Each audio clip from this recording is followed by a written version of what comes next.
How's it going, everyone? My name is Kyle, aka Wally, WallysOG, whatever you want to call me. What you're watching is a video of me and a buddy of mine, Mikey, who I used to work with. I used to work at this particular shop, and he, or him, my brother, and eventually a few of the other techs that I met would teach me a lot about Subarus and just kind of cars in general because if you've been following along with this whole kind of process in this journey, I'm new to cars. So if you couldn't tell already, I'm really not doing a whole lot here, and that's kind of why I wanted to really describe what's going on here, and maybe the fact that there's no audio also could give you a quick little inclination. Some things were talked about and discussed that I don't really want to be out, and I don't feel comfortable with them being out. Same thing with Mikey. This was more time constrained necessarily. This was very much thrown together kind of last minute, and he let me film, and I got permission to. So there's one angle. This is the only one that could work. So yeah, you're going to be seeing some things here, and it's not going to be in depth, unfortunately. They're kind of funny. There's a bee that somehow got smushed under the grill, and it was like right at the stinger. I thought it was kind of weird, and he thought it was funny. But this was definitely me kind of watching, and he definitely pointed out a lot of stuff that was like tricky, that could kind of catch me off guard, especially as like a first time person kind of undoing everything. And he kind of gave me a couple jabs at my handiwork of removing everything on the cut side. So that's kind of it's kind of funny there. But essentially, we have the grill off, the headlights off, and now the bumper is coming off from the USDM spec '05 Forester named Pam. If you didn't already know, that's her name. Um, a few people have like made fun of me for naming the car, but it's like, who cares? This is my thing. I know a lot of other people do actually name their cars, and you know what? This is just it's special to me. This is the first car that I've actually had work consistently done on it that isn't just maintenance, and so I'm pretty excited for a lot of the things that are happening with this car. And I don't know if I've actually said what is on and what's wrong with the car in general.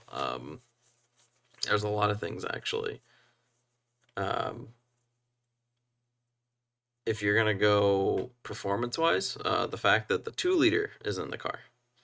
I have a 2 liter um, motor in the car instead of a 2.5 liter. And Mikey here, he's the one that kind of went in on this car with me. He actually fronted pretty much all of the money for it too, and I'm paying him back, and he's kind of doing all this as it's a learning thing and a friend thing. So it's very much appreciated, and he's helping me out a lot, kind of live this life out, and I'm very grateful for getting this opportunity. Um, but yeah, that 2 liter motor needs to go. He is in possession of a 2.5 liter block that we do need to build out that my brother is going to assist with as well. And the goal, hopefully, for it is going to be like 300 wheel horsepower. Um, that's what the eventual want for the car is. I'm still kind of debating on paint, wrap, how that's all gonna go. I really don't care if the doors or like the door sills or the engine bay is red, but I paint the car a different color. Like I kind of just want to get what I want and call it a day. But a lot of things are kind of flinging up there for that one. But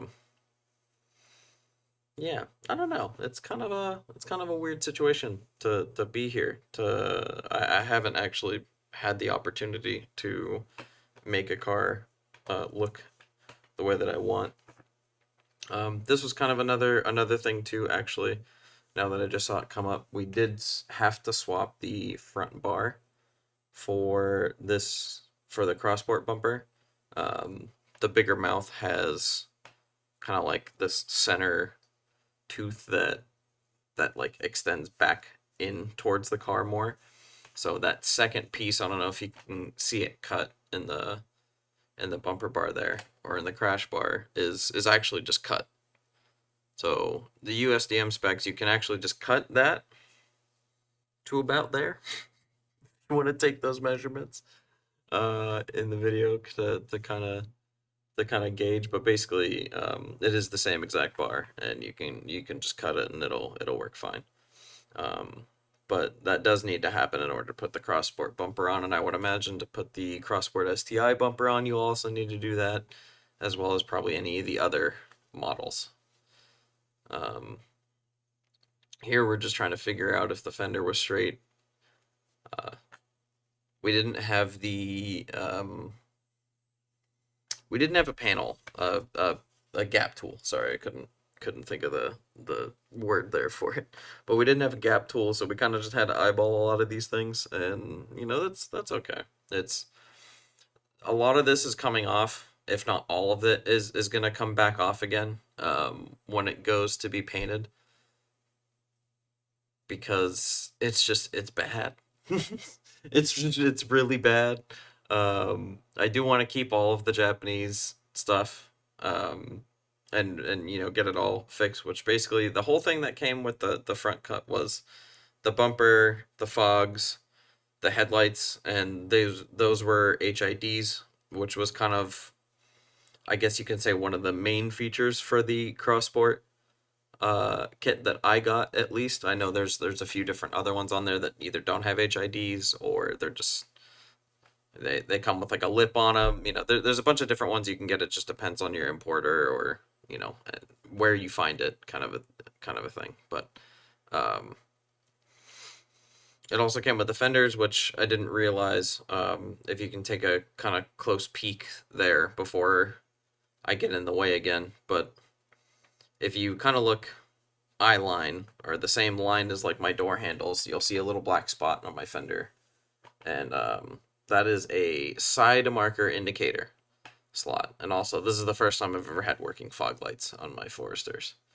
So this is my second Forester, but we've had 3 in the family. This is the first time fogs have worked for me, so I was pretty stoked about that moment. But yeah, side marker bulbs, need all that, need that whole kit, which then led into the main problem with the swap. As you can see, the rest of this is pretty much going to be us dealing with these headlights.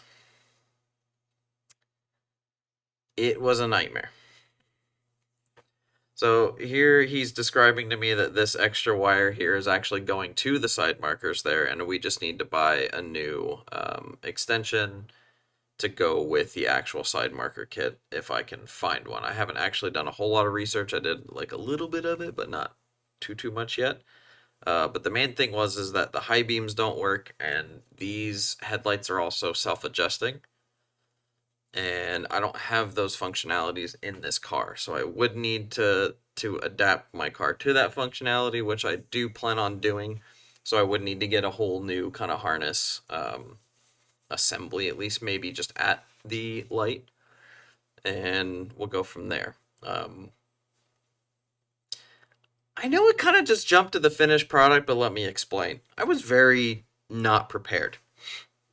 The battery did die, and unfortunately I couldn't finish recording, but basically what happened was the rest of the day was just putting together the headlights. After we decided it's okay to not have high beams, we just threw everything together, and here it is. I know the video kind of ends abruptly here, but just trust me, I'll explain a lot more in the next one when I'm cleaning it. Anyways, thank you guys so much for watching. I really do appreciate it. And we'll see you when I clean this guy. Thanks. Bye!